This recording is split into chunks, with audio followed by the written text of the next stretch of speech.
Welcome to another edition of Buck What You Heard. My name is Gene. You can reach me at Buck What You Heard. Yes, you are seeing me again. Last night we did have EMT Ashley on. We had a blast, and to kind of continue the tour, one of my favorites, a friend that has become more than a friend, just a great all around person. Jay McElroy is on with me today.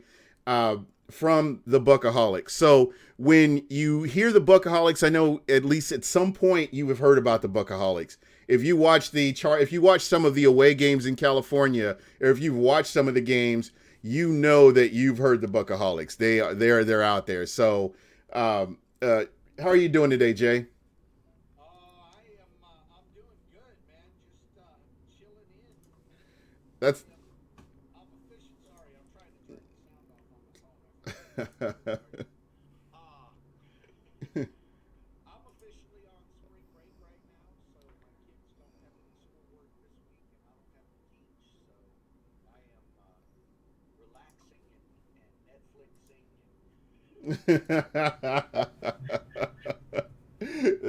there you go, man. That's what it's all about right there, man. Take advantage of this stuff. So how are things going? Well, it's a weird world that we are. It's a weird world that we're living in.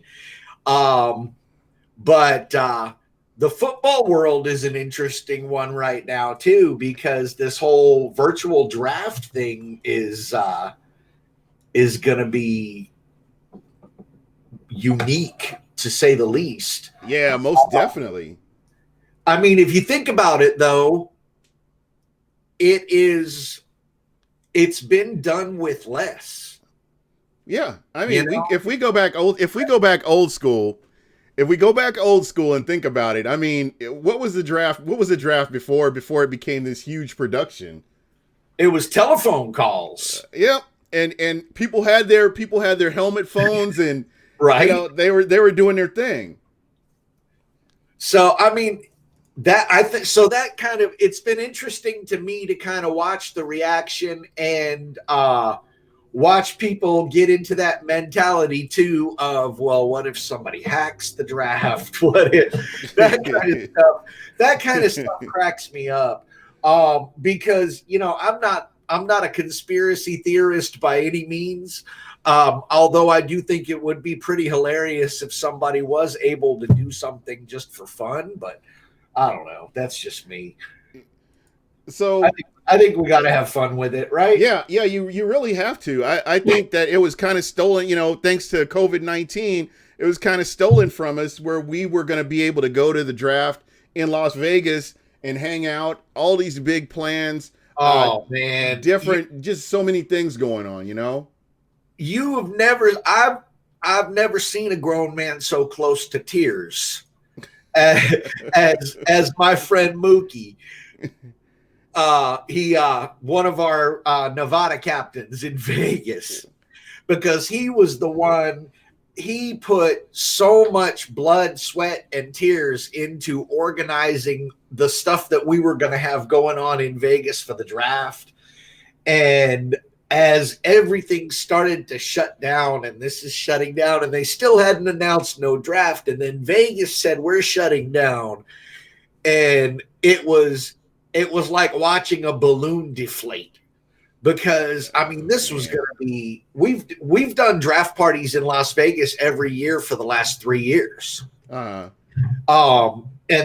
But this was going to be insane. We owned the entire rooftop of a hotel for the whole weekend.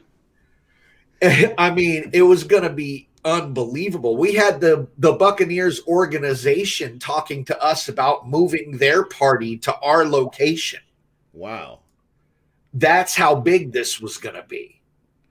And, That's that's just unbelievable. but yeah, man, as it just kind of got stolen from us, like you said, just by this whole COVID-19 virus situation. I mean, of course, there's nothing anybody can do about it, but it's just, it hurts. It really does. It really, really does, man. And it just, but I'm appreciative that we have our health, that we will get another opportunity, hopefully we'll get another opportunity to make this happen. Whatever the Buccoholics have done, they've just done, and it's always been a success. I mean, I look at Arizona when the Bucks game was in Arizona, and just how Which much. time?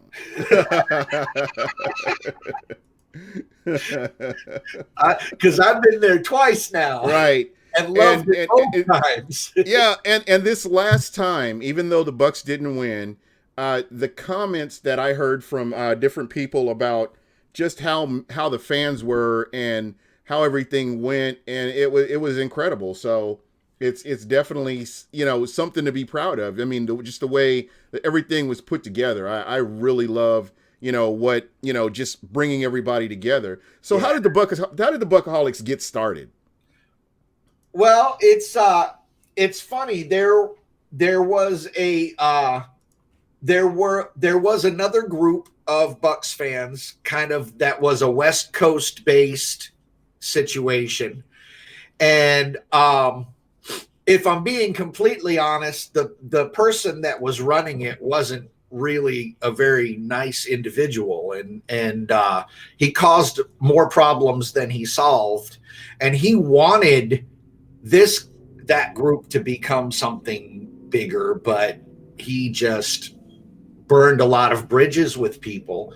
And I remember there was a particular moment where he got very personal and insulted some people that he had trusted to be part of that leadership of that group, including myself, including Art Oropeza, if you don't know.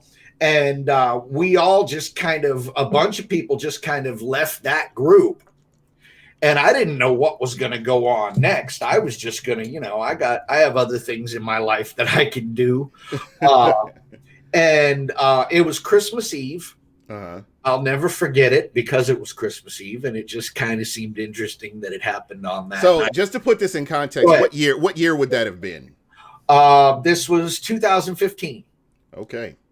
So 2015, Christmas Eve, and I got a phone call, and it was Art Oropeza. And he said, basically, he said, here's what I'm thinking. He said, I love being a part of a group like that, and I think we could do it better. And he said, so if you're with me, let's build something that is for the fans, that's by the fans, and let's have some fun, and let's be cool with everybody. And he really, Art's a family man. Uh-huh. Big time. His wife, his kids, and myself the same. And part of the negativity of that other group was some of the stuff was not very family oriented. And so he was like, that was a big emphasis for him, was to make it something that would be family friendly.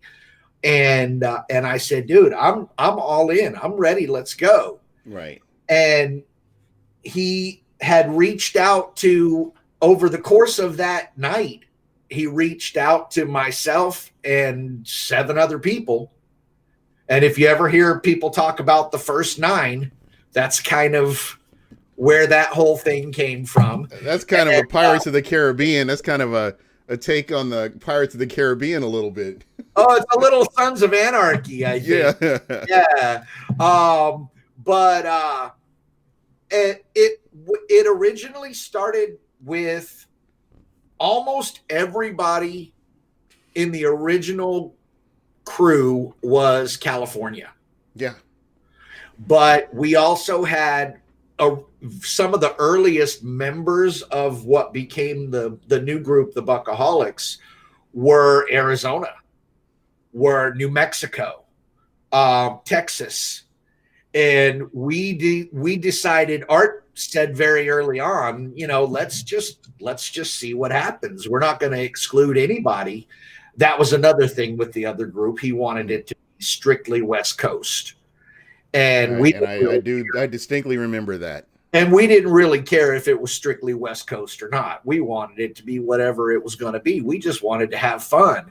I don't even remember when the idea came for the first tailgate, but the very first one was Arizona.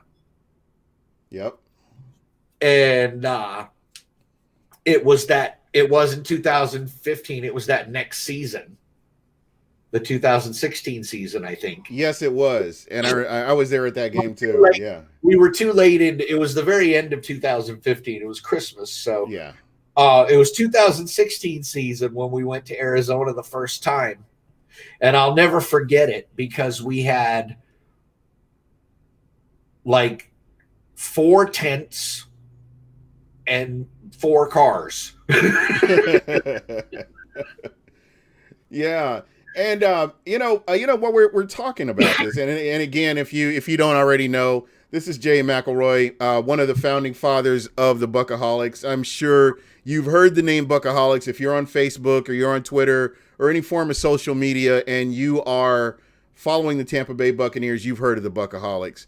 And again, fortunate to have him on, a great friend of the show, and always glad to have him on. And I thought we kind of chop it up a little bit. And just talk a little history, and we'll get into the off season a little bit. But it's just been incredible what this has grown into. How many states are the Buccoholics? And we're not getting into international yet. Okay. But because we're going to go to that here shortly. But okay. Where are we at right now as far as your different locations? I legitimately have to count. Because I think we were at the last time I checked, it was at like 25. I want to say I was gonna say it's about 25. I lose count. I honestly have lost count more than once. And you also have to consider though that one of those is tri-state, which really includes 3 states. 3 states, yeah. So you've got that to think about too. But yeah, I just got followed by the Kansas Buccoholics. I got to pull my jersey and count the patches to tell you how many we have. Hey, how about you? Yeah, you should do that. I'm really curious to know. Let me see. Hold on. Let me grab one of these. The one that I know has everything on it. There we go. Let's see. We don't want to go international, so we've got not yet. We'll get to them in a minute. I know Andy will kill me if we don't get that on here. So all right, I'll call them out. You count. Okay. California. All right. Florida. Hawaii. Utah. Arizona. Colorado. Tri-States. Nevada. Indiana. New Mexico, Texas, Pennsylvania, North and South Carolinas, Ohio, and Wisconsin. Yep. I think that's up to date. Yep. I think you got all of them. Is there anybody else that's going to be that we're going to be looking at? I mean, any other states that are up there? We've spent quite a bit of time in the last couple of months talking about and really trying to create a process that's a little bit more streamlined for people to create chapters in their areas or their states. Because for a long time, it was very informal. It was, hey, I see this person and they're doing this over here. Let's talk to them. Or right. Have somebody most often it's people reach out to us and say, hey, I'm over here. Can I start something and hook up with you guys?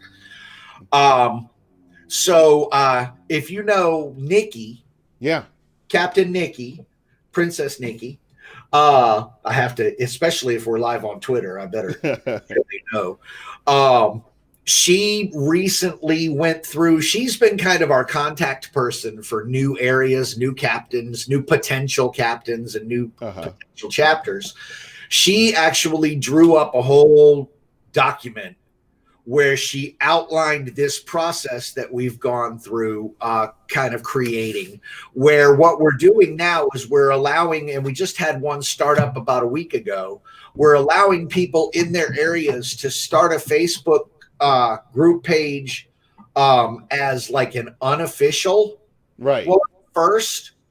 And basically what we want to do is just kind of watch what happens with them over the course of a season. Okay. And each one of these ones that comes up, there are people that have reached out to us, and there are some that have been waiting for a while, if I'm being honest. And there are a couple that we may just kind of grandfather in just because they've been waiting so long and we have not had the process cleaned up enough for them to do it, like Washington State, for example. Understood. But what we want to do is we want to see what they're doing. And we don't ask, it's not like we're asking people to give up tons of time or money or anything like that. But it does kind of, it helps us if we can see that they're having watch parties. Right. That if a game comes to their area, they're planning a tailgate or want to talk at least about planning something with us or with other groups that are doing something. You know, we try and cooperate with whoever's in the area. A couple of really great games that we had last year, Buccoholic group games, were actually in conjunction with other fan groups that were already there.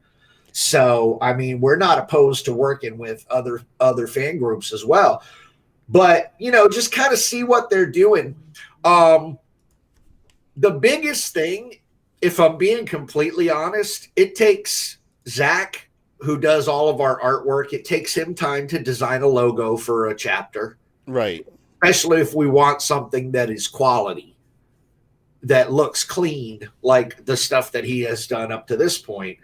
And it takes money. The biggest expense is for the thing that people want the most, and that's the patches. Yeah. So we kind of, I think the whole reason that we want to watch for a little while and see who's there and what's going on is really kind of about making sure that if we make any kind of an investment, that we'll actually have people that are there that are willing to buy stuff for that state. That because the goal with everything that we're making is to make more money for the charities. Right. And if we're sitting on patches, you know, we use Teespring, and it's a give and take because it makes it more expensive for a lot of the products, the T-shirts and stuff like that. But at the same time, we don't have to hold physical product and try and sell it. Right. You know, I see what you're saying. But with the patches and we do. That's the only way to get them. So, you know, and it's about if I'm sitting, or Vance in particular is sitting holding a stack of 50 patches for some state and nobody wants them, then we've just taken money away from charity instead of giving more. Yeah, most definitely. So I kind of want to switch gears a little bit and talk a little bit about the off season. Okay. You know, I know we talked about it off camera a little bit, but you know, what are your thoughts on just how everything's going? I know the latest news is OJ Howard, as we talked about earlier, is on the trading block possibly. What are your thoughts on the direction that this team is going with this new this win now mentality? And you know, they're going in and shoring up certain things, and they feel like they can you know, do some things with the depth. How do you feel about that? And is that something you can use to kind of get people motivated to? I know we're in a place of uncertainty right now, but if we're looking forward to the future, hey, you know, we're going to have these things going on. Tom Brady's our quarterback. You know, what is the vibe right now with the Buccoholics? Well, you know, it's interesting because it is, you know, essentially it's a microcosm of the Bucks fandom in general. And everybody, as far as the Tom Brady thing, everybody has their thoughts and opinions on that. I think that the biggest thing for me is the fact that we still have a draft even if it's going to end up looking and feeling different than what we're used to, that at least gives us something to think about. Right. I got it. The off season, there's very little to keep my football gears turning. You know what I mean? And the draft this time of year, especially right now, man, we're just, within weeks. Yeah. And I have to admit, I love the fact that at least I still get to think about this stuff. Yeah. I get to wonder if, because like you said, looking at what's coming out in today's greatest hits, everybody's talking the last day or two about, will we trade up for someone or another? And, so at least it gives me something to think about. It gives people on the Facebook page something to post about, something to talk about. You can run your mocks and post them up, and you can talk about, well, what if they do this, and what if they do trade OJ? What are they going to trade for? What if, are we in a situation where a trade up would do us some good? And if so, what are we willing to sacrifice for it? Yeah. All that, those kind of questions are the only thing that drives me this time of year. Yeah. So I'm glad that at least we still have that. Yeah. And that's something that we do have to look forward to. So, for you, do you guys get together and do like a show, or do you guys get together and watch the draft, or what's the normal process this time of the year for you guys, and excluding the heartbreak of this year? Well, if it wasn't for this year, of course, we'd be in Las Vegas. I would be there too. I actually took advantage of your hotel, the generous deal in the hotel there. Yeah, man. But typically that's where I would have been, whether the draft was going to be there or not. Because for the last 3 years, that's what we've done, is thrown our draft party there in Las Vegas. And not on the top of a hotel, and not with as much grandeur as we had planned this year. But bro, you guys had the juice. I was talking with Rex. Rex was like, and Rex, by the way, is one of the captains for the Arizona chapter of the Buccoholics. And he's like, man, you got to check out this deal. And so I'm looking at this deal, and where I was originally going to stay was I was going to stay downtown and just Uber to get close. Right. And then when I found out how everything was going to go with the draft, I was like, oh, no, this is not going to work. So I looked at the hotel and I'm like, wait a minute, is this a typo? Hold on. Is this really what, how did you guys, and I'm thinking, man, how did they do this? Yeah. And you get one roommate in that deal that we had going, and it's like, it's a sweet deal. Vegas, it's like Vegas any weekend of the year. It's not even draft Vegas. It's exactly. And just with all the fans that were going to be there, all the different fans, just all the different connections you actually get to make. I think that's more or less what I was looking forward to. Yeah.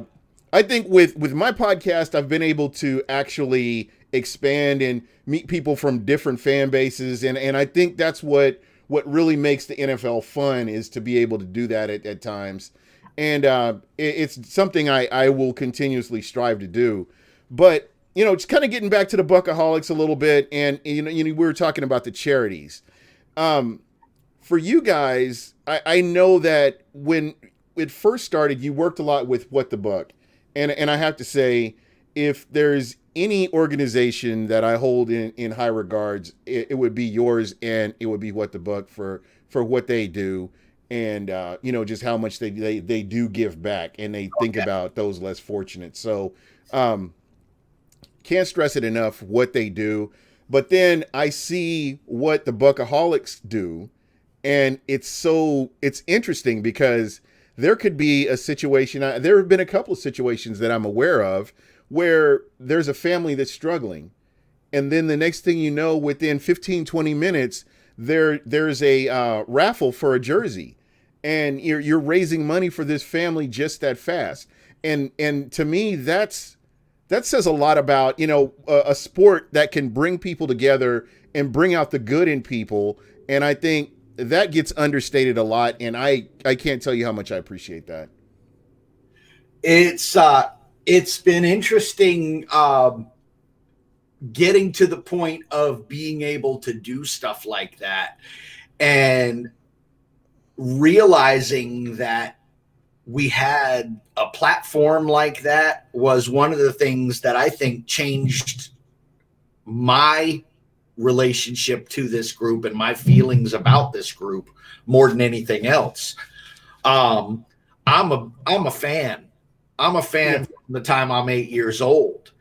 But to be able to combine that with doing something positive, something good, and whether it's for a local or a national charity or for one family in our group, that to me, that's the heart.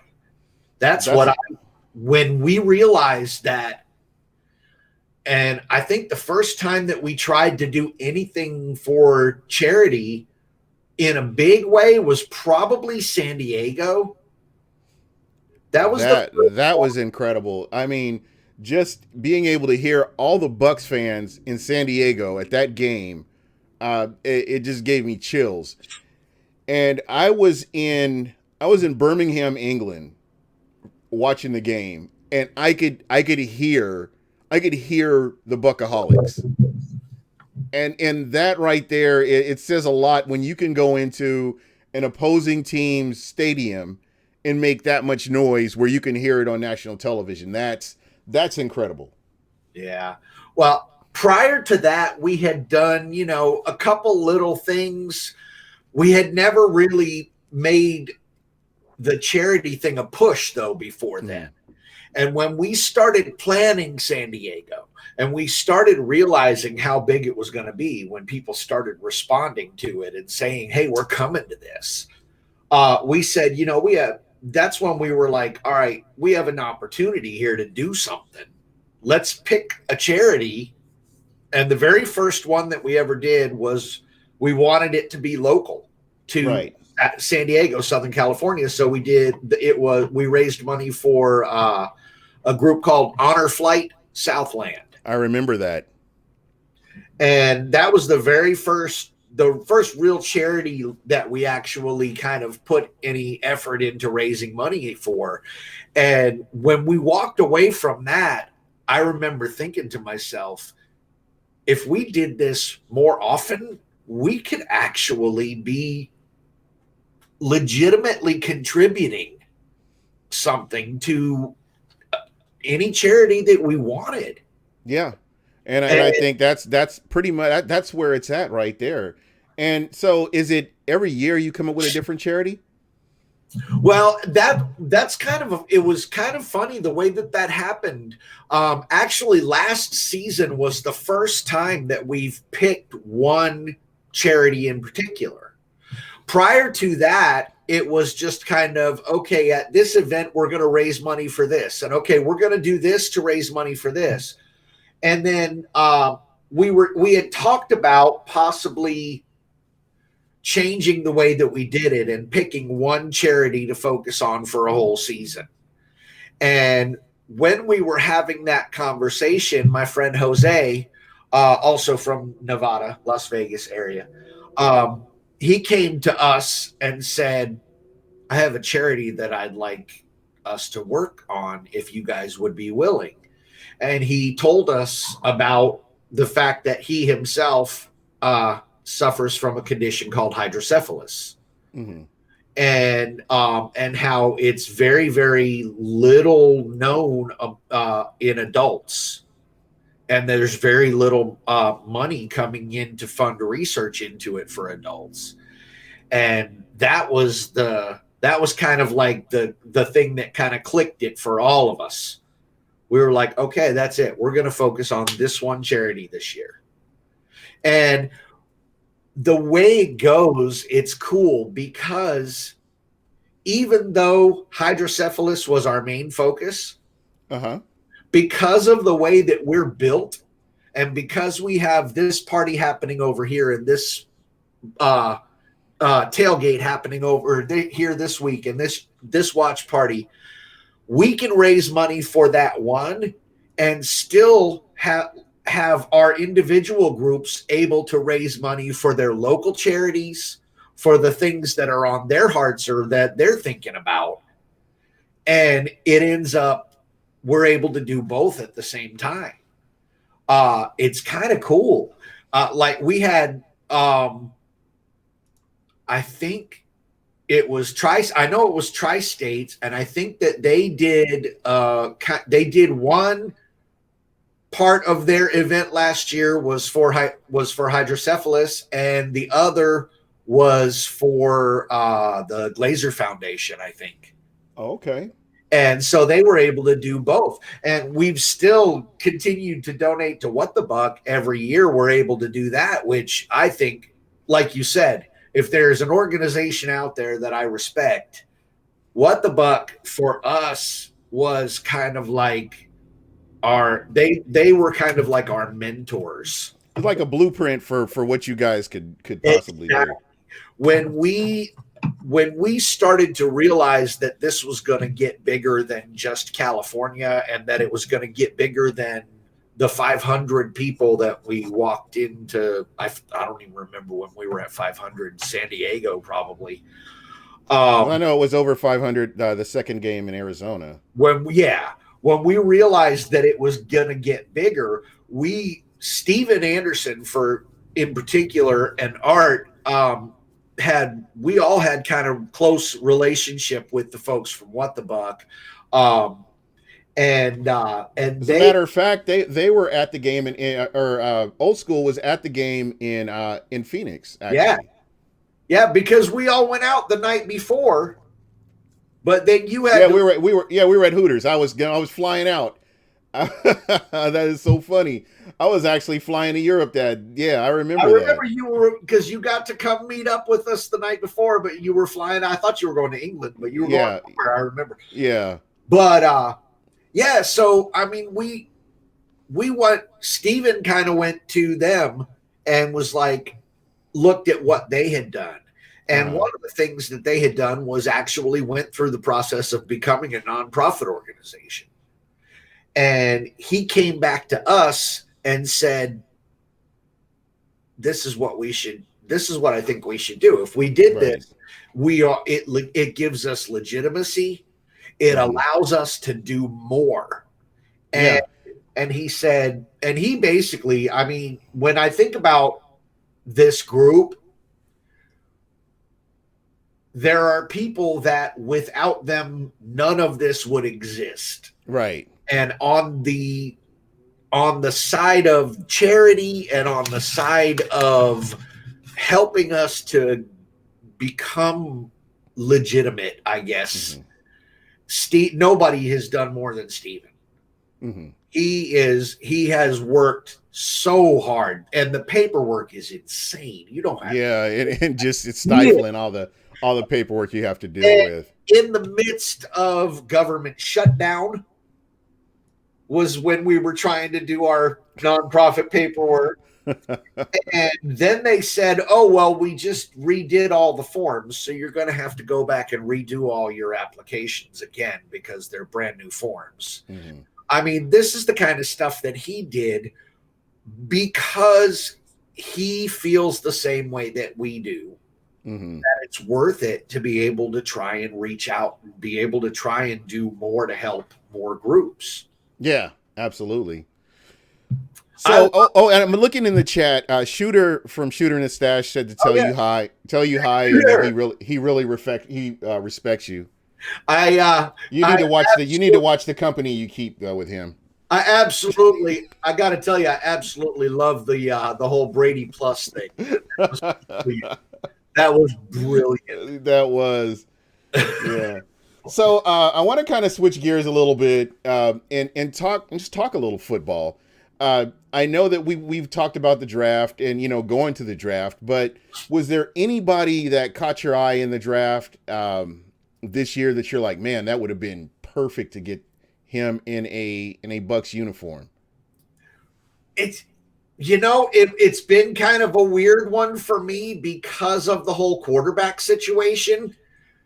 Because when the Brady thing, and we were talking about this before we started rolling, I think too, when the whole Brady thing started to come together, my first thought was, okay, now go draft me a young buck for Brady to train for a couple of years, right?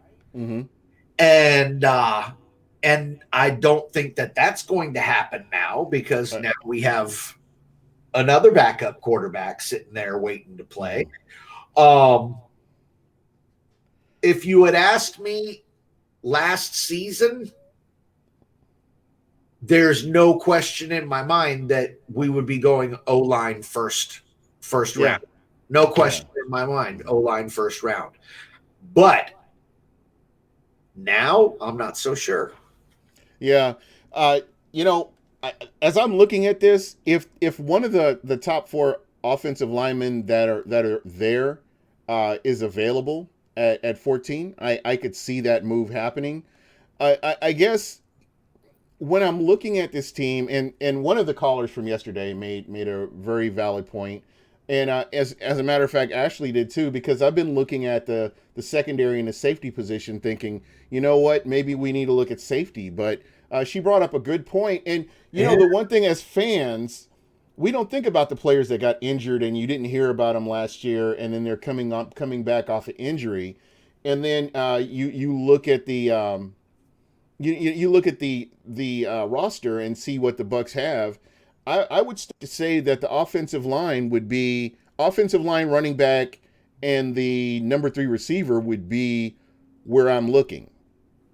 Yeah, I mean, I'm not saying that they're not going to go offensive line in the first round. I'm just saying that it's not the only obvious choice to me right now, like the way that it felt last season. In fact, I was just kind of, if you go look right now across the current like sports guy mocks or whatever, Mm-hmm. a lot of people have us looking at somebody that can get us that edge. I don't know why, in case, you know, You want that, you kind of want that depth. I mean, I saw 3 people today saying we were going to take Kinlaw at 14. Yeah, three different, and I'm not talking about Joe Blow. I'm talking about respectable sports mocks that, you know, people that I would look at and go, okay, I think they kind of know what they're talking about. And I think somebody in the chat mentioned Kinlaw too, as a matter of fact. Is wanting to see Kinlaw in a Bucks uniform. So yeah, I'm right there with you. I mean, I see where that could possibly be a oh, here it is, Jeremy Valencia. If we are I hate to say this because number one, it sounds cliche as all hell. And number two, I feel like I say it more often than not. But if we find ourselves in almost a best player available type of situation, if you think about it, I agree with you. O-line there's a definite need. I think we need to look at a running back. Mm-hmm. I think we need to look at a wide receiver. I think that there's a possibility, depending on what happens in the next few weeks, that we may need to look at an edge rusher. Mm-hmm. But which ones are going to be there at 14 and which ones are going to be worth or which ones would be worth making a jump up, because I keep hearing people talking about we might trade up. So well, let me ask you this then. I mean, in as you look at the draft, do you draft best player on the board or do you draft for need? And I love this. I love this argument because I can see both sides of it. You could end up with a once in a generation player, and you know, grabbing best player on the board. Exactly. However, you can fill a need that can definitely fortify your team and put you in a good position. So I do see both sides of it, but you know, ultimately, because we only have Tom Brady for a short period of time, we only have Bruce Arians for a short period of time. And I know that they're in this win now mode. I guess my mind still works to what happens after they're gone. Right. Because the Bucks fans, the Bucks faithful have suffered for well over a decade with mediocrity, and you sprinkle in a couple of winning seasons, and now you're looking at potentially having to start over from scratch, and that's a scary prospect when you think about it. And that's kind of why I ask, do you grab best player on the board because you have somebody who's that player that can be there for you for a long, Right. well after this your coaching staff or your quarterback is here, and they can continue to help you. I I think I tend to be that the guy that leans toward best player on the board. In a typical draft, that's what I would tend to do. I mean, if we're being honest, the glaring need is rare. Looking at any team, Uh-huh. the wide open, we got to have this position or we're not Right, going to be able to play this next season. right, That's a rarity. right. You're professional athletes and you've got players on that field that can go out there and play for you. Yeah. I So think the one thing that sticks in my mind, I think I it tend to err towards that best player on the board in a typical draft. yeah, and I think what goes along with that is talent evaluation. I think talent evaluation is huge. Uh, I would say, looking at the past couple of general managers before Jason Light, there was a limited amount of talent evaluation, and the body of work speaks for itself. You look at what Bruce Allen brought to this team, and then you look at Mark Dominic and what he brought to this team. There were some good players, Levante David, that is one that comes to mind. Gerald McCoy Right? in his prime, and other than that, there were so many misses. There were so many opportunities to bring in that once in a generation player. When you're this high in the draft and you don't do it, you go and grab somebody else that really didn't do much to help your team. So I realize that it's a crapshoot, but you see a lot of teams like I guess the team that comes to mind is the Ravens, the Baltimore Ravens. You look at their offensive and defensive line year in and year out. Um, I don't think that they've ever been in a position like Tampa has. And maybe you can correct me if I'm wrong on that, but just how they go about addressing the draft, addressing both sides of the trenches Mm-hmm. on a consistent basis. That's something that you see from them, and you never see them in this type of position like us. And They do. They build depth. yeah, They stack. They stack the lines. They definitely do. Um, I I don't know, man. I don't know. I don't think, and I'm just saying this. This is just my personal feeling. I don't think I see us moving up. Um, I don't see a history of that happening, and I think that we have more of a tendency to move down than up and get that positive equity. mm-hmm. Um, I don't know if I see that happening either, Yeah. though. Hey, But Christian Worthen, what's going on, man? Shooter in the stash says, good thing the Bucks didn't trade their colors away from red, because you guys would have been fucked. oh, geez, no doubt. Yeah, and Eric Hardnett has been asking me throughout this whole show about OJ Howard, the trade rumors. Oh Um, yeah, yeah, and what I will say about OJ Howard, uh, I think if they keep him, that's good. But I think if this will get them draft picks, you make that move. Uh, if it's gonna put your team in a position to win, that's what you need to do then. well, and we've talked about this before. You and I have. You know me. I'm a Bama homer from Yeah, way back. As long as I've been a Bucks fan, I've been a Bama fan. So y'all can do with that what you want. But I'm also a Bucks fan in my heart, more above anything and everything else. So I will say this: if OJ is not the tight end that we need for Brady, and I'm right. being very specific now. And like you said, they're thinking they're in this win now mentality.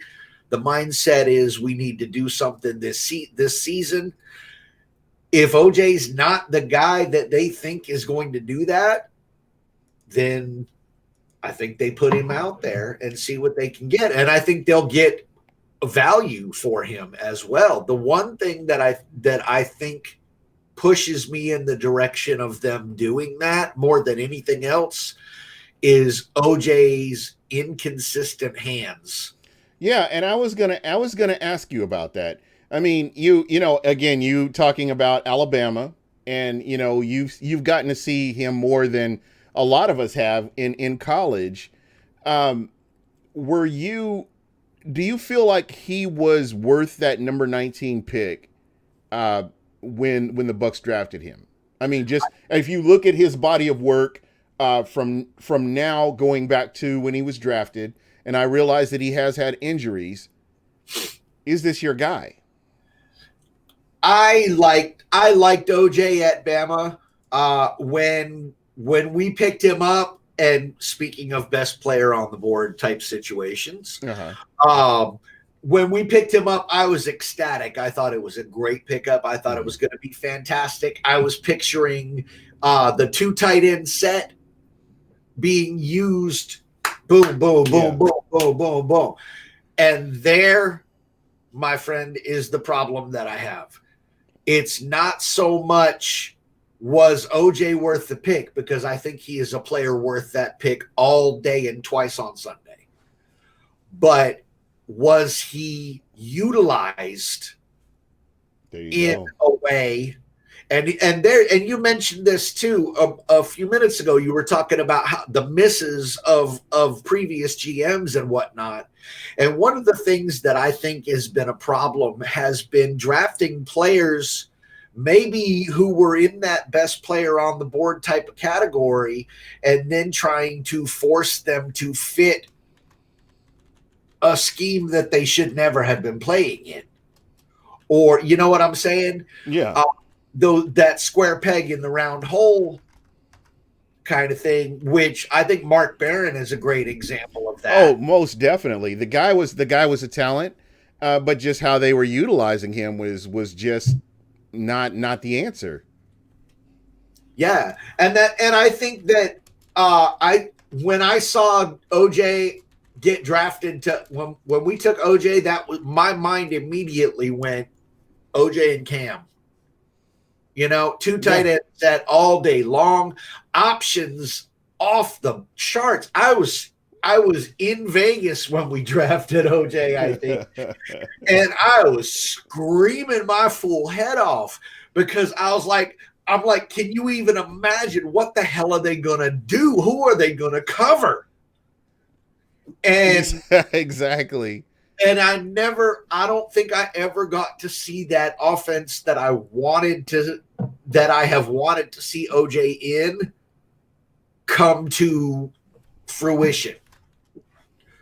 And so I don't know. I mean, I still think he's a value. I think he was worth that pick when we took him.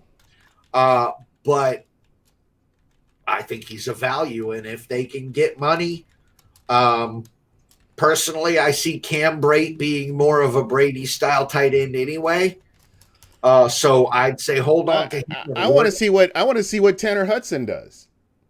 You know, You keep talking about Tanner Hudson, and I'm going to be honest. I've seen a couple of things, but I don't quite get it. So tell me about what is it that you see in this kid that I like his, and I did he, and I'm not sure if he got injured or what happened with him towards the back end of the season. But no, I like what I saw from him in preseason, and I wanted to see him get a few more reps. And I feel like the way Tampa's set up right now, the tight end position is not used like Dirk Cutter. When Dirk Cutter was the offensive coordinator, the tight end's not utilized the same way. The right? tight end's more, you have to be physical, you have to be able to block. It's a blocking tight end Yeah, situation. if you have good hands, be ready to catch the ball because it may come your way. Now you have a quarterback like a Tom Brady. I think that Cameron Brate is ideal for Tom Brady. I think that would be a good fit for Tom Brady. As for some of the other moves, like I said, I understand if they move on from OJ Howard. I get it. I 100% get it, because again, the tight end position is not the same as what it was with Dirk Cutter. I mean, I'm gonna be honest. It'll hurt my poor Bama heart just a little bit. It will. It'll hurt my poor Bama heart just a little bit. But like I said, I'm a Bucks fan. Yeah. I want to see the right player in that. I want to see playoffs. This is where I'm at. There are players that I like. Yeah. There are players that are gone from this team that I really like. But know what? At the end of the day, I want to see this team in the playoffs. I don't want to be talking about, okay, who are we picking in the offseason? The offseason's here. Who are we picking? No, I want to talk about who are we going to play next. Right. I don't want to be talking about should we be losing games at the end of the season to improve our draft status. That's the damn thing that I want to avoid talking about ever again. Exactly. And that's the whole point right there. Christian Worthen has an interesting question. He says, does this make Jason Light look bad picking OJ over Dalvin Cook? No, nobody's accusing you of being a Gator or a FSU fan. I will say this. When that argument was going on at the time, everybody was like, get Dalvin Cook, get Dalvin Cook. Right. And, hindsight 2020, looking back, you look at the running back situation for the Buccaneers since Doug Martin was running, what was he, like second in the NFL in 2015. This team has not looked good as far as the running back. They have not fixed that position. No. And so, no doubt they've tried. But again, when you throw a draft pick at something and hope it sticks, sometimes it doesn't. And in this case, it really hasn't. And when your starting running back is an undrafted free agent, I mean, I don't know. That's frustrating when you think about it. So, well, let me ask you this. Do you think that we take, because the two names that I've heard in that camp would be either Swift or the Edwards-Helaire, the LSU kid? Yes. Yeah. Okay. I know what you're talking about. I know. I've seen both of them because it's it's SEC. It's all South to me. But do you think that maybe we try and take one of them early, knowing how badly we're going to need a running back for Brady, though? Well, I will say this. I love Ronald Jones, and Ronald Jones underrated hands, number one. And people when he came out of college, people were like, "Oh, he can't catch the ball," but he's shown that he can catch the ball. I think that Tom Brady and Ronald Jones will work well together when they think they can get that chemistry down. I just would like to see the Bucks with a change of pace back. That's the only, because if you watch Ronald Jones, I watched some of his clips. There's somebody sent me a video this morning of just Ronald Jones running in 2019. And he runs a lot more violent.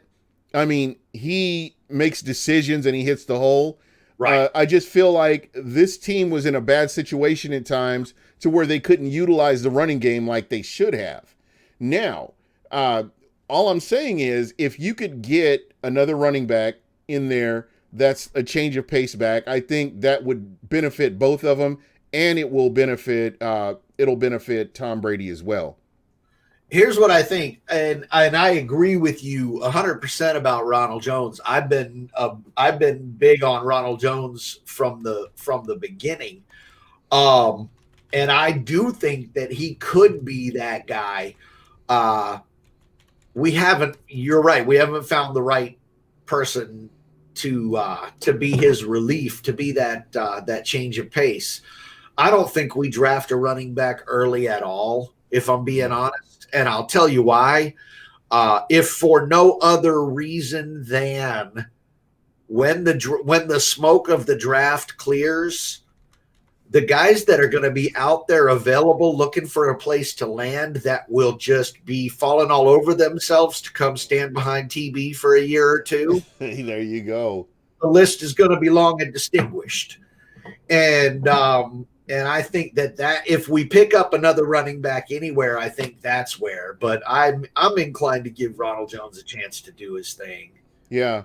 I mean, let's be very honest. If you look at what Ronald Jones did as a rookie, and then how much he improved his next year, and then how, just what he's doing in the offseason, he's really, he's working on his craft. And if you look at how big he is now, I mean, he looks like a running back.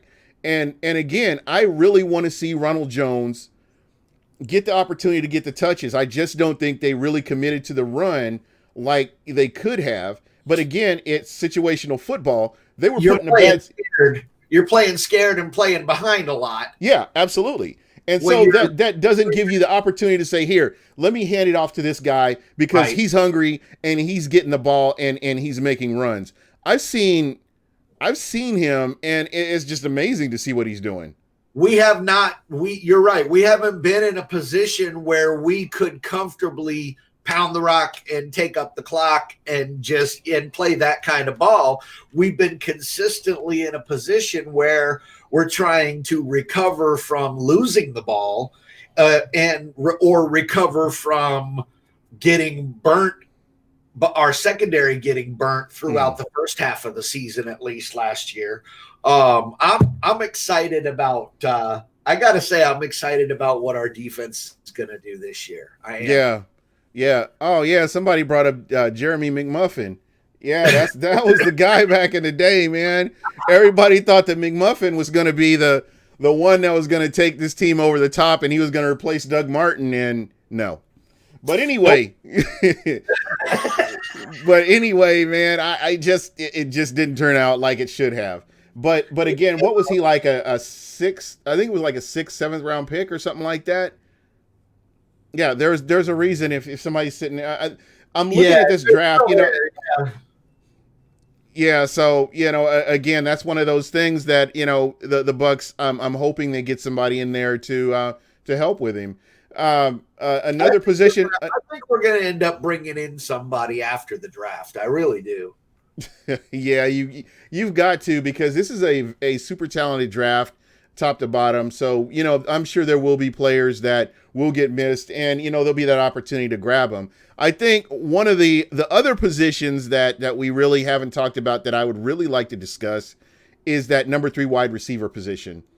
Okay. Losing Brashad Perryman, who, I'm going to be honest, I wanted to launch him into the sun, as Ashley would say. I've wanted to launch this guy into the sun a few times just because of drop passes and running rounded routes and just some of the things that he did. But I tell you what, once he got that chemistry with his quarterback, he was able to really get in there and really show what he can do.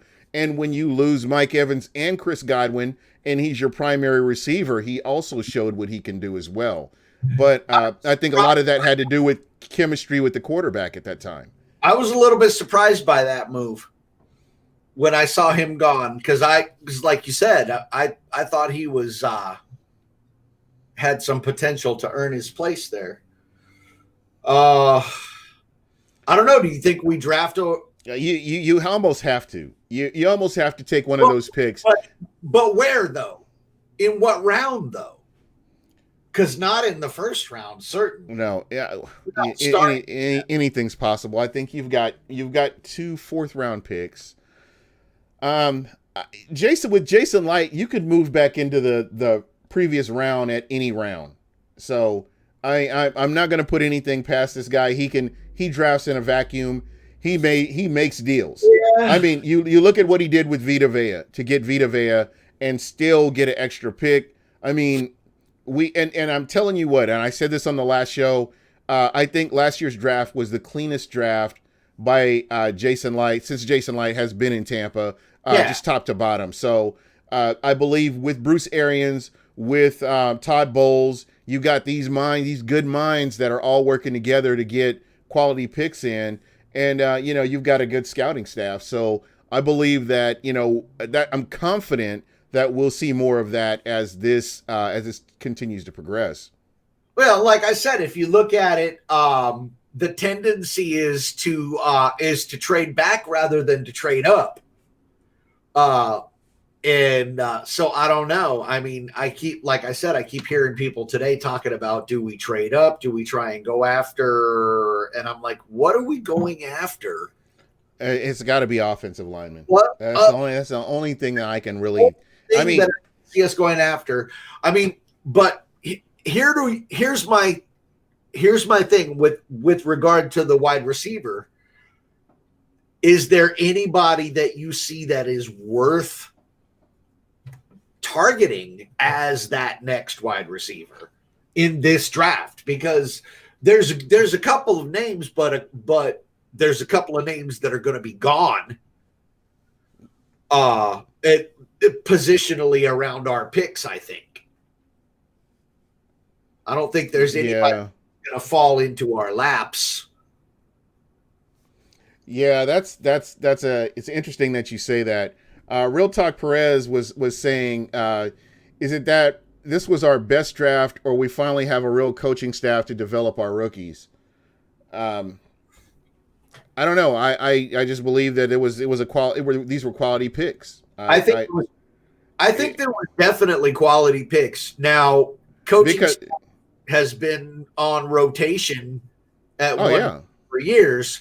So you have to, of course, consider the possibility that it is the people that are sitting in that building right now making that difference. But I do think it was a really well played draft as well. Yeah, absolutely. I don't think you can take anything away from these guys, because now I think somebody was telling me, I think it was Ashley was telling me last night, that there are 3 Buccaneers. If they redid the first round, there would be 3 Buccaneers in that draft. If they redid last year's draft again, there are 3 different players that would have been picked up. So again, I don't want to take anything away from the players that they brought in, because I think they brought in some very talented players, and right. they are put in a system that they're getting the most out of them. So I think that, it was that perfect storm. You have players that fit in this system, and they're able to get adjusted to the system. And we saw how they turned it all around before the back end of the season. Exactly. That change in them across the season was fun to watch. It was kind of depressing at the start, but it was definitely fun to watch them kind of waking up and realizing that they had the ability to take some of those moments that they really started taking towards the back end of the season. Yeah. I mean, some of the opportunities that they took in the back half of the season were there all season long. Yeah, absolutely. But I think too, they were getting comfortable with the system. And I what I really liked about it was you've got Devin White, who came off injury and looked good. Yep. A lot of these guys were, nicked up throughout the season. The one constant was Shaq Barrett. Shaq Barrett was a constant. I like what JPP coming off of injury and ending up where he did.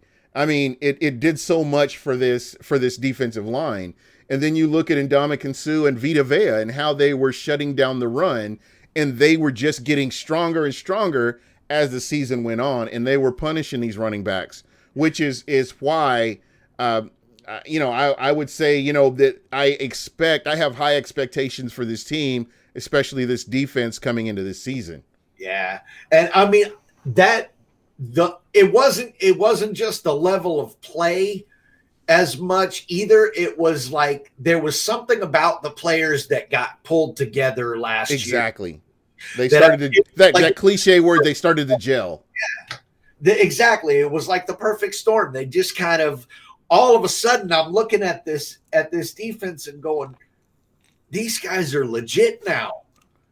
The holes have been filled, and all of a sudden, I'm feeling like Tampa Bay has a chance to be associated with defense again. Yeah, and you love that. You gotta love that. Exactly. You gotta love that. But you know what? And this will probably be the last part I'll make about this. When I look at the body of work throughout the past couple of GMs up till Jason Light got here, they were never able to really put it all together. And I don't know if it was, just the quality of coaching that they had. There were just so many different things that were going on.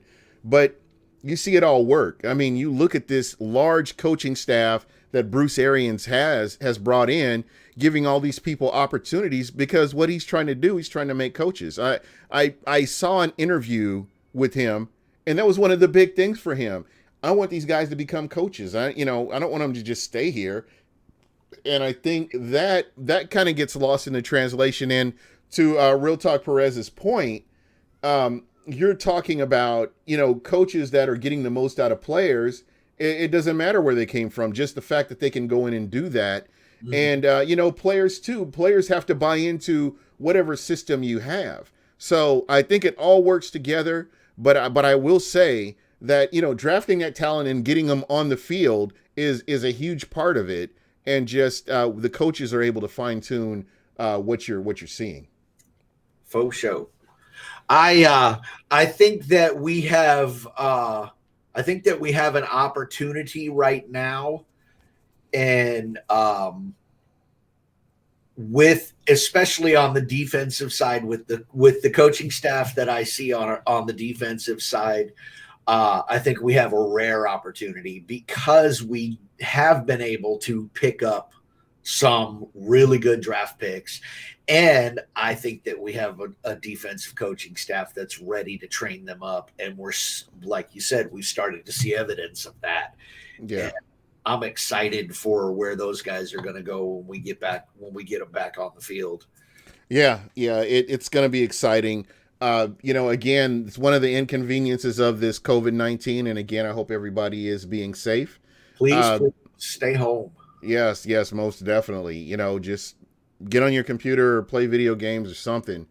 But just stay home, because I think the more we stay home, the sooner we can get football back. And not to sound selfish or anything like that, but when I look at this, you've got a brand new quarterback, and Tom Brady is the consummate professional. Just coming into a new system, I think he'll be just fine. But you do want that chemistry. You got a brand new quarterback. You do want them to get as much time as they can with other players. So I think it's going to be very important to sit here and watch what they're doing, see what they're get these guys together and see what they can do. If you look at the first example that pops into my head is the relationship that we saw develop between Jameis and Cam. Yeah. You understand what I'm saying? Cam Brate is a fantastic player. Yeah. But if he hadn't had the opportunity to spend those hours working exactly and making that connection on a level that goes beyond the snap of the ball. Yeah, where that's a safety blanket right there. Exactly. And that's kind of what you want with Tom Brady and these tight ends and these wide receivers. That quick out, that quick pass that we know we're going to see him consistent. It's going to be, the ball's going to be gone from his hand before you guys can blink. Yeah. And he needs somebody that's going to have hands on it every dang time. Yeah. So and I tell you what, we'll see. And I'm looking forward to this too, where there will be accountability for certain things, and people will be held responsible if they're not running the right routes, if you're running rounded routes, or if just whatever's happening. I think that Tom Brady will put this team in a position to win. I don't think he'll take a lot of chances like we've seen, and I think that's very important. I don't think he came here with any other intention than to set more records and be once again considered some kind of a miracle worker. So I think he has expectations, and like you said, I think there's gonna be some accountability that comes with him walking in wanting the win. Yeah, and hopefully that's contagious. I like the addition of Ndamukong Suh playing against Vita Vea, and you see how Vita Vea has played, And I know there are people that don't really are. I've talked to several people that are like, "Oh, I'm not impressed," but I'm impressed with Vita Vea and what he's able to do. The guy's a freaking monster. And when you got a defensive tackle that's trying to run down a running back or a tight end, I mean that says a lot for me. So Yeah. um, And I, look at how often teams have to commit to him too. Yeah, you have to change your game plan. I mean, just for that defensive line, and that's why I wasn't freaked out with Todd Gurley coming to Atlanta. I know I had like a lot of DMs. Hey, Todd Gurley's coming to Atlanta. I don't care. He's got to show that he can run through that defensive line, Right. and he's going to have to face him 2 times out of the year. So again, he's going to have to show what he can do more so than that defensive line. And I think they're going to get some players in. The Buccaneers roster is fluid all the way up to game one. So what you're seeing right now, the depth that you're seeing on the defensive line right now, it may not be the same come game one of the season, whenever that is. So that's one of those things that I'm saying, man. This this running games. All these different running backs that are going to face the Bucs, they're going to have to show what they can do because I'm 100% sold on this defensive line. Yeah, I'm with you, man. I'm with you. I think that I think they are. I think they're going to stand up against pretty much everybody that comes at them, and some of these teams that are going to see them twice, like you mentioned, Gurley's going to see them twice. Alvin Kamara. I don't think Gurley or Kamara is going to be able to run down that line twice. Mm-mm. You saw what Christian McCaffrey did, and this is the guy that got that big monster contract. You saw what he did. I mean, he couldn't do nothing with that defensive line either. So again, that's the beauty of having a Ndamukong Suh and a Vita Vea in there.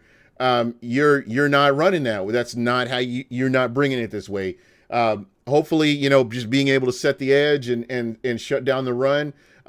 Teams just weren't able to run on us. And that was one of the things that, like I keep saying, I enjoyed watching our defense mature last year, but the secondary was the weak spot. You know what? Like you weren't going to run against us, and you can ask anybody that's ever come to one of the watch parties that we held like the last 2 or 3 seasons. They've heard me say this. I'm known for this. You throw it anywhere between 7 and 17 yards against us, you're going to get a completion every time. Yeah. Anywhere between 7 and 17 yards, it's a completion. And I watched it happen game after game after game after game. And our defensive line, you're right. They're starting to stop the run. These guys aren't getting anywhere on us in the run, but they kept shredding us right there in that soft middle ground until we started to see these kids at the end of the season last season. And then you got Devin White, who is coming back off of injury, and you're getting to see him. And the game started slowing. And the game started slowing down for him, and that's where you really saw him really shine.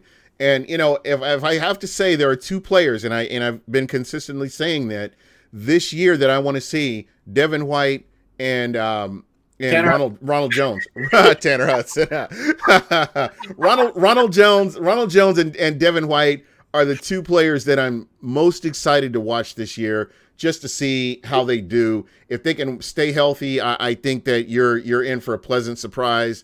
I really expect the secondary to take the next step too. So that's what I'm waiting for. I'm waiting for this young secondary to become the one that every offensive coordinator across the league goes, "Oh crap, we have to play them this week." Exactly. That's what I want. I want that fear to come into people's eyes when they think about that secondary. Oh, and with the youth there, if we can keep them healthy, it could be this group of kids could be that. Yeah, most definitely. That's exactly what I'm thinking as well.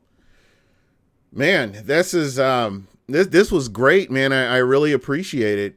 If you have a second, man, and what I do with everybody, I do this with everybody, and I know it's getting hot in here. I do have 10 questions for you. Put you in the hot seat, and I do believe you have questions for me. I'm using these questions here, and just kind of let me know, once we get done, I know you have questions for me too. So we're both going to do this. So we're going to see how this all works out here. I'm ready. Yeah, I'm actually getting my timer set up here. There's a timer? Yep. Oh.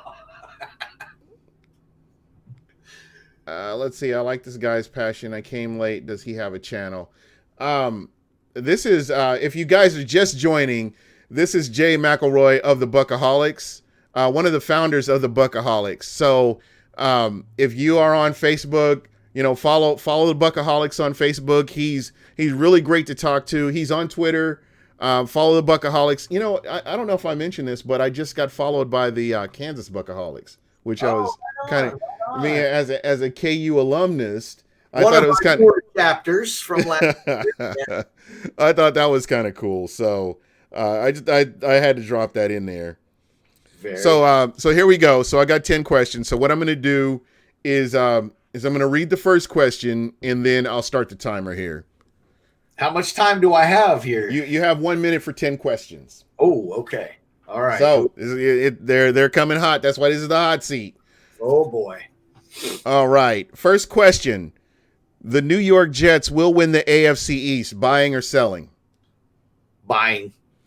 Teddy Bridgewater instantly makes the Carolina Panthers a contender. Buying or selling? Selling. Houston Texans free agency winner or loser? I'm going to say winner. Tampa Bay Bucks free agency winner or loser? Definitely winner. Cam Newton will be a starter by the end of the 2020 season. You buying or selling? Sell. The San Francisco 49ers will return to the Super Bowl. Buy or sell? Sell. The Tennessee Titans re-signing Ryan Tannehill. Boom or bust? I'm going to go boom on that one. Todd Gurley in Atlanta. Boom or bust? Bust. Bruce Arians said the O-line is okay. Are you buying or selling? -1 spot. The Tampa Bay Buccaneers will get to the playoffs. Buy or sell? Buy. All right. And you went a minute and 6 seconds. I went ahead and let you answer the question. Oh, good. I appreciate that extra little grace right there. Yeah, I do what I can. I'm taking it easy on you this time. Next time we do this, we'll do this again here. Oh yeah, you'll have to cut me off next time. All right. So I gotta give you some questions, right? Okay. Yep. You got to give me the questions here. Give me 1 second. And I am ready to go. All right. You ready? I'm ready. Here we go. Best player you ever saw play live? Barry Sanders. Okay. Finish this sentence. Jameis Winston is A blessing and a curse. Good one. Okay. Favorite player jersey to wear on game day? Warren Sapp. Okay. Bucks go O-line in round 1. Buy or sell? Buy. Okay. Finish this sentence. Jason Light is A work in progress. Okay. One player from last season you think is going to have a breakout this season? Devin White. How many questions is that? Because I lost count. I lost count too. I still got 8 seconds. Let me.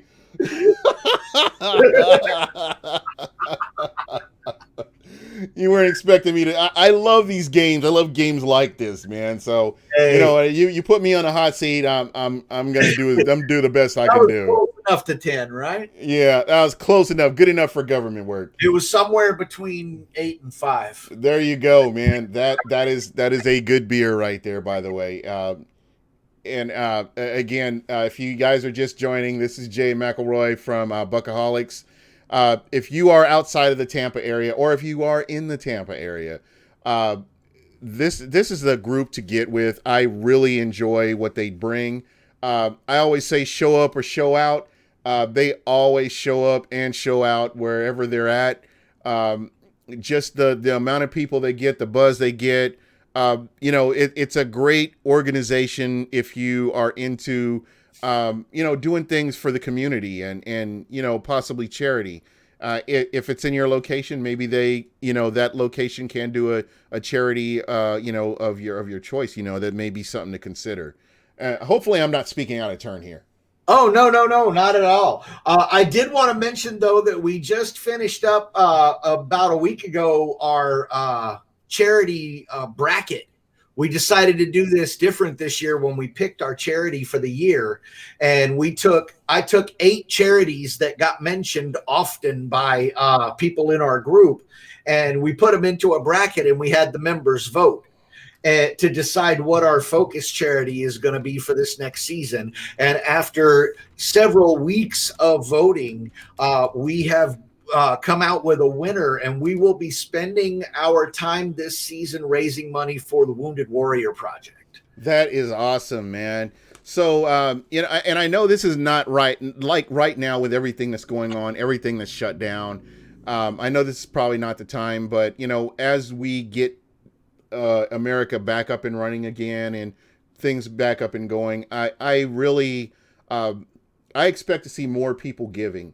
I can tell you right now, just my opinion of the United States as a whole, just how much more compassion I've seen from people with everybody going through this pandemic. It's equalized everything. There's nobody better than anybody else.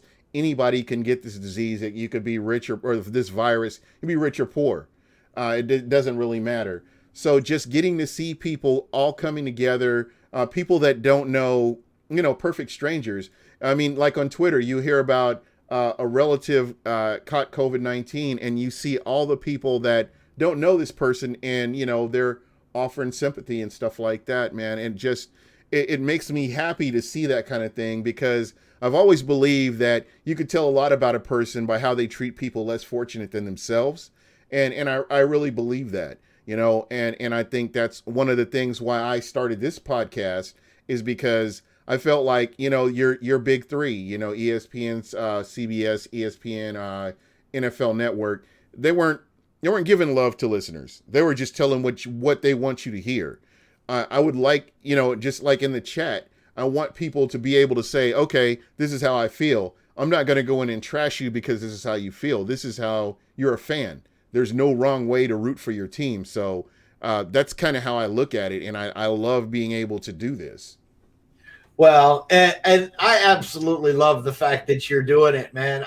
Like I said, when I first found you back in Arizona, when we first kind of came into contact, and when I first met you, I didn't even realize that you had a show back because I'm very lazy and I don't really promote it like I should. Probably that's that's a big part of it.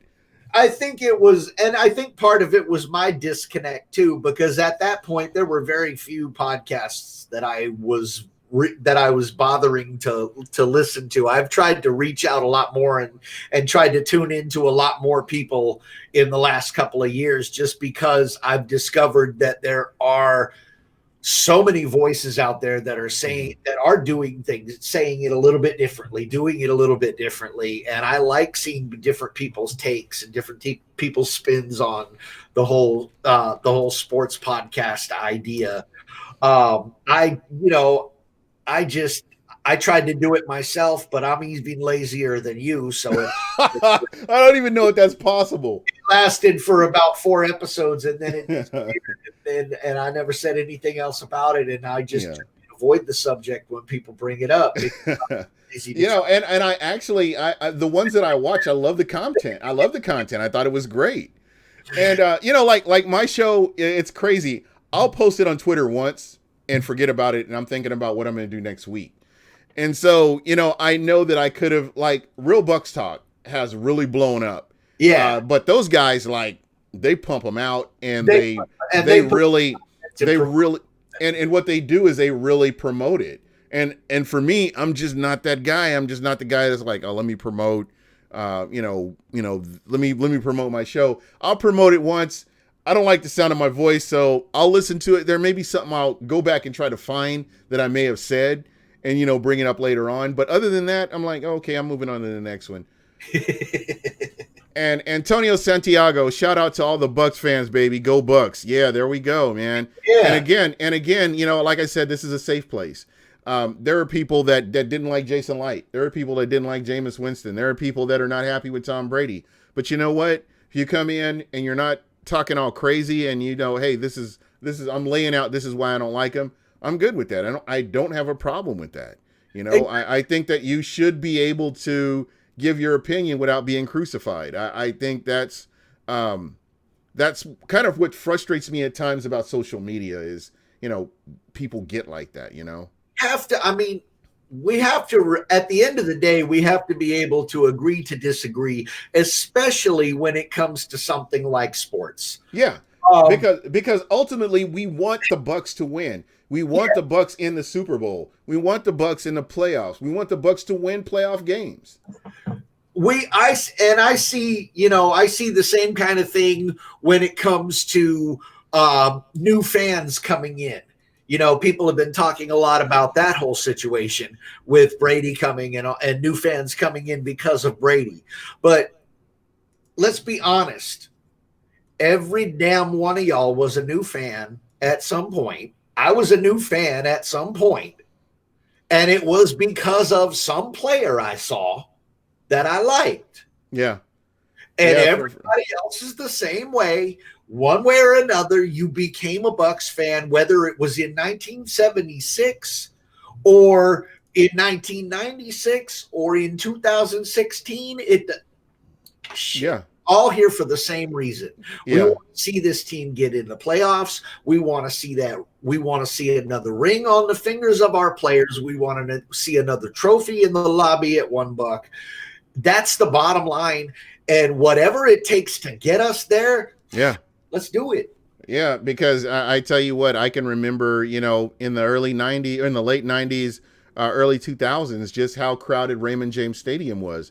I can remember being at Houlihan Stadium and burning my ass on one of those hot ass metal bleacher seats, and I got in trouble, so I had to carry. This was a time when you could carry a cooler full of beer into the stadium. Those are the times that I remember about. I've been through all these different stages. Oh yeah.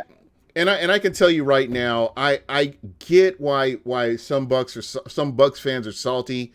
Because, you've been here and you've been rooting for this team. And you've been rooting for this team and they haven't won anything.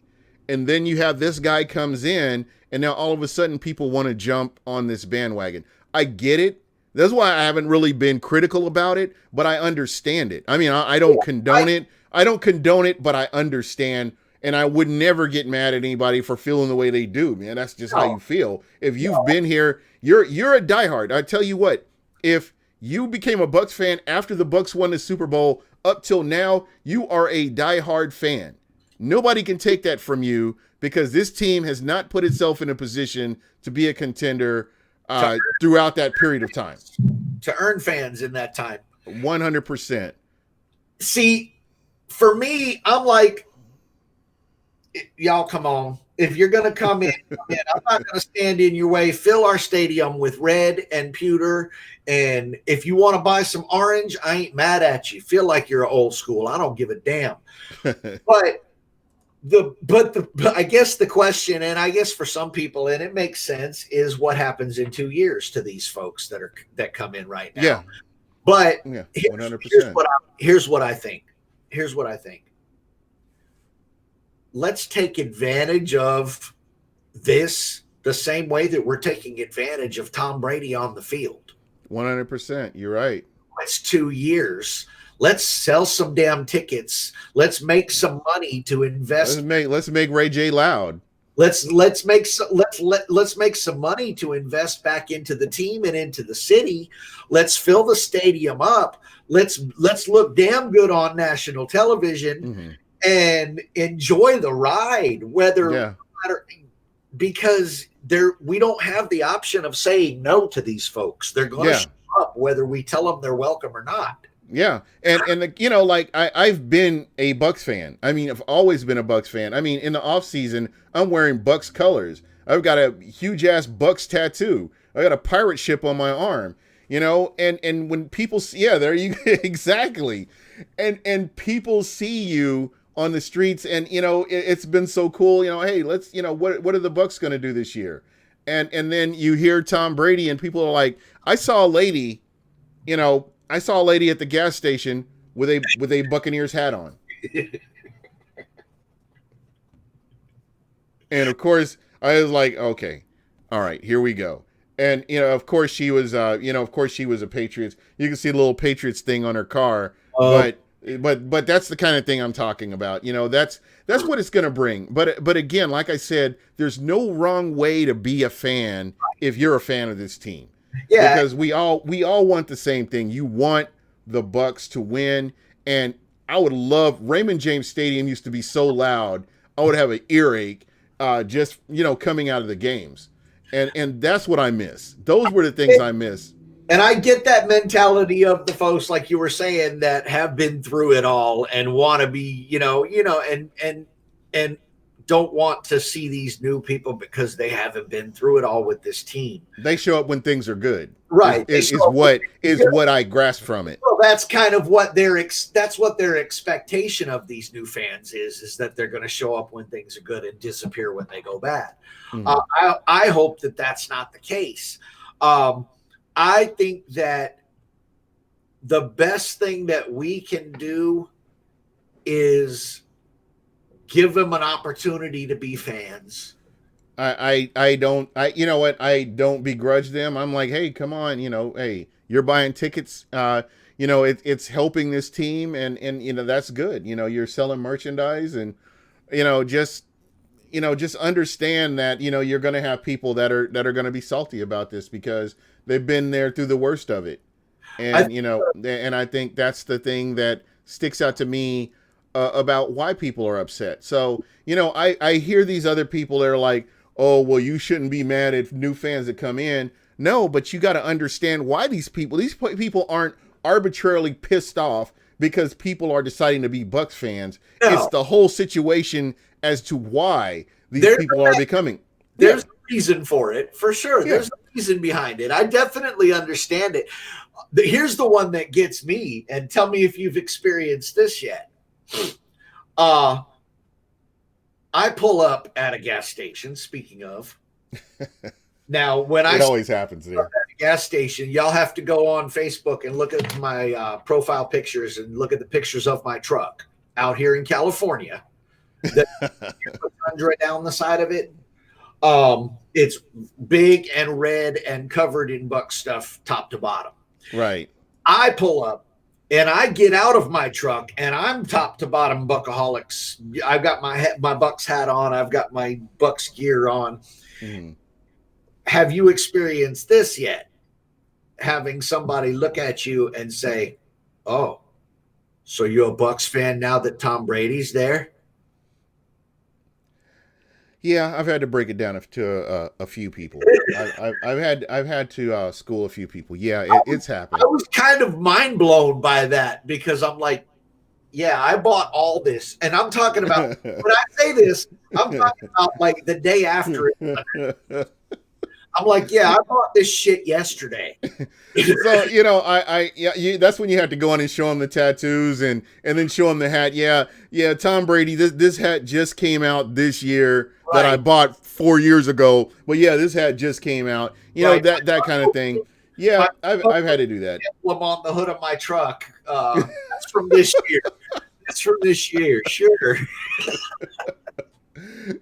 Unbelievable. Is Yeah, and it's a shame. It's a shame that people think like that. But again, there's no wrong way to be a fan, and yeah, that's that's pretty. one thing though that I can understand that is an annoyance to some of the older fans too. Though Yeah, is most definitely. And again, there react. and again, I see both sides of it. And I'm of the mindset that hey, I welcome you in, but on the other flip side of it, when the Bucks had what a 2-win season, and the Bucks have had 5-win seasons, and the Yep. Bucks have just underachieved at times, and these Bucks fans have had to sit through this. They've had to watch games. They've bought DirecTV NFL Sunday Ticket only to have to watch a shitty product. And, yeah, excuse me for saying that, but that's pretty much what it is. You spend all this money to get this product, and it's not good. Or And you and more you recently, waking up every Sunday the last couple seasons just for them to give me a heart attack every week. exactly. Not even a loss, but a damn near could have won, should have won 3 times, gave it up twice, then threw it over, then took it back, then gave it up again kind of games. Exactly. And then you've got the games where, it's down to the wire, the Bucks win, but you're all stressed out for the rest of the day. So yeah, and again, that's what I'm saying. This is a Bucks life. This genuinely, that should have stayed the slogan because that's exactly what it is. It is a Bucks life. I Truth. don't think there's any other team that you can look at and say or feel or think the same way. Maybe Cleveland, maybe. Yeah, No, no, no, no. Only the Bucks. Only no, the Bucks can you see that. only the And Buck. exactly. So that's kind of, that's where we are. That's where we are as a fan base. So again, like I said, I totally get that. And I'm really hoping Real Talk Press says my pain is on video from why would I want to relive it? There you go. No, no doubt. But Watch those. Go back and watch those live streams that I did last season in Buccoholics group of the games on Sundays. Jesus Christ. There were a few Rex was like, "Hey, do you want to come and watch the game with us?" I'm like, "No, these guys I don't have enough defibrillators for all the people that are going to be there to revive them. So no, I'm just going to stay home this time." But no, it's fun. It's something that I wouldn't change teams. I've never even thought about changing teams. And that's what's important is that you hang in there and keep doing what you do. I want to tell you from the bottom of my heart, I do appreciate you. I do appreciate the Buccoholics. I appreciate all the chapters and what they do. For you guys, if you don't know, there's a real good friend of mine, and his son was diagnosed with a form of cancer.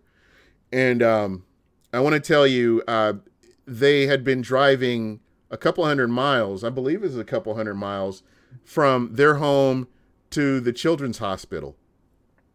And just at this time, it was very stressful, and it's very expensive when you consider making that drive. And just Bucks fans, this man here, and the Arizona chapter of the Buccoholics, all Bucks fans, he reached out to us. Hey, we've got a family in need. Whatever you can do would be helpful. And because my significant other, she actually works, at the hospital. We were able to, she told me, hey, this is where you need to go. I went up there and took some things up, and helped him out, and built a good relationship with this certain person and his wife and his kid, and it blossomed into more than just being football fans, but being actual friends. And that's what I can say that I appreciate about the Buccoholics, because they stopped everything. And, just on the back end of that story, there was a raffle that was done within, I would say 30 minutes, I believe, from me talking to them and, them getting everything out and, getting this raffle going. And, that's what I'm saying about, the charities and the giving and why this is a realistic organization to be involved with, because if it's in your heart, that's what you do. And I believe that's what this organization does. And I do call it an organization because what you guys do transcends football, and it's more about community and family and friends. Well, I thank you for saying that. Like I was telling you before, it is not anything like what we imagined it was going to be when it all started. But the one thing that I think has been consistent throughout the entire thing, from the day that it started all the way through to today, is that idea of, and it's become one of our hashtags, is fan family, is actually trying to be, like that, be able to do that kind of thing. That the example that you mentioned was what was one of a few different times that we've gotten to do that kind of thing specifically for fans and families that are a part of our group. Those are real personal for me. Yeah, I think there was somebody that lost a loved one too, and that really that actually touched me a lot to just to hear that, and just to see how fast you guys responded to a situation like that, such a catastrophic situation, and you guys were in there, helping out right away. And lots of love to the Buccaneers organization as well, because as we have kind of grown as a group, they have kind of reached out to us on occasions and given us the opportunity to reach out to them to do, like you mentioned, we had a member who lost a loved one. And one of the things that we were able to do because of them, because of the organization, because of Brian Ford, was we were able to, he brought her a jersey with her son's name on it, and he gave us an autographed jersey that we were able to raffle off to help the family pay the funeral costs. Man, that's just incredible So, to see. yeah, like that one, and like you said, when we've been able to help people that are a part of this fan family that we have tried to create, those are the ones I think that are really, really special for me, really personal for me. Yeah, yeah, most definitely. And again, I stay informed, I stay in touch. It's important that if there's anything that I can do to help out, I mean, if you needed me to come on and say something, or put something out there, I'm always willing to do that as well. I have such admiration and respect for the Buccoholics, and I don't think that it will change. I've made friends that I don't think I'll ever lose. So I'm appreciative of that.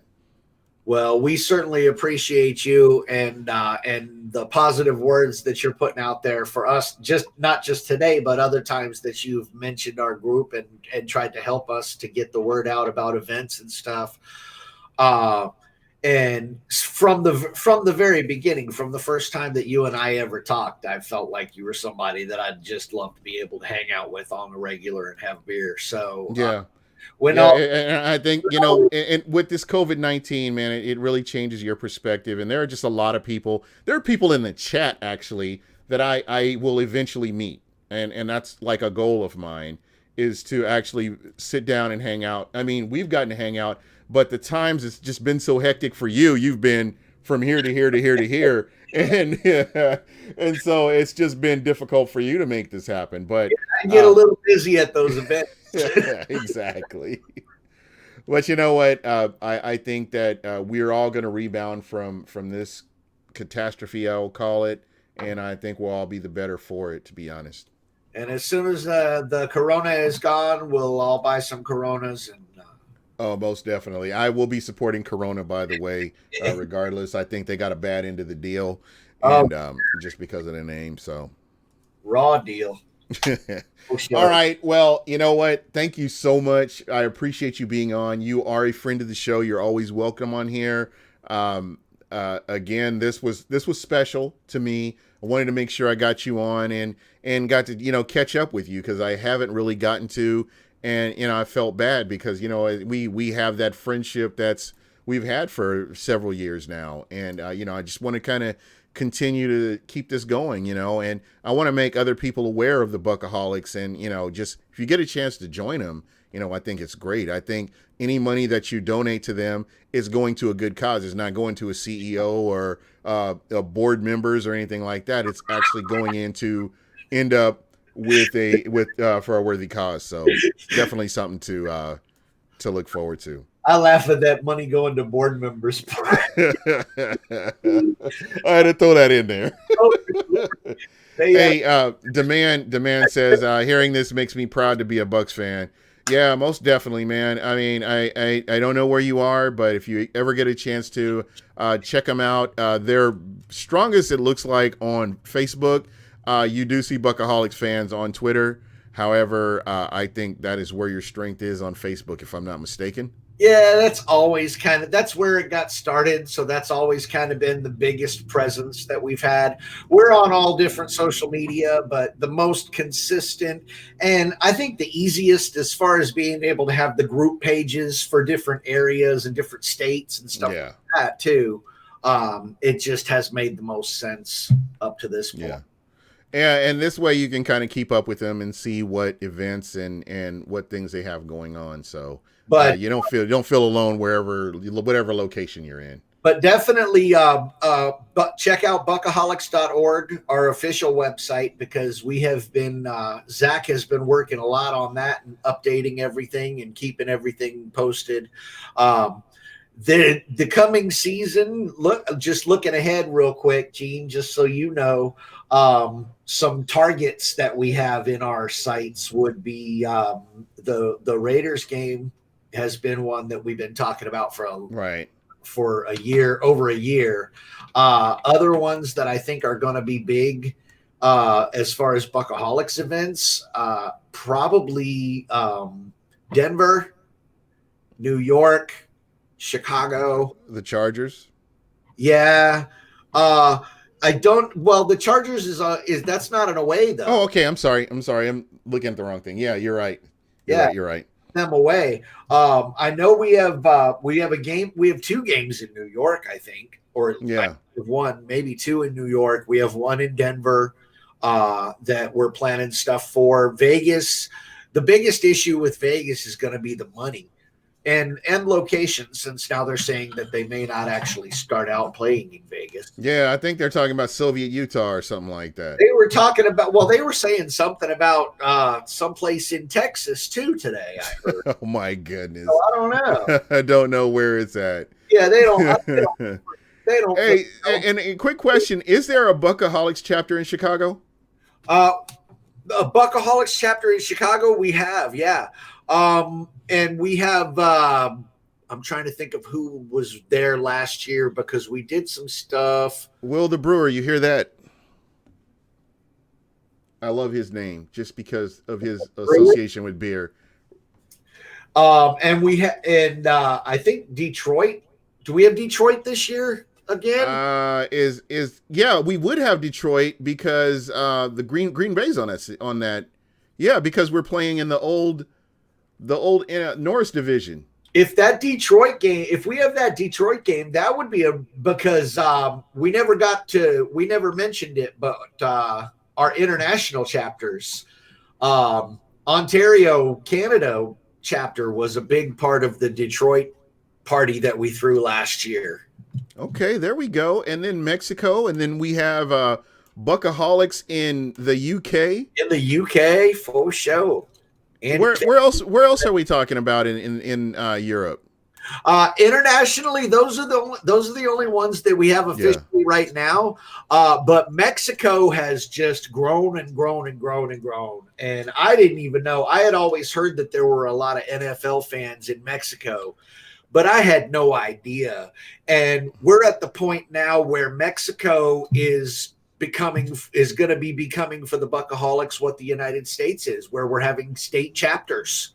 Yeah, I could see that happening. So that's groups down there, and those guys, like Captain, one of our captains down there, Mike Nieto. Those guys, they don't understand the words off season.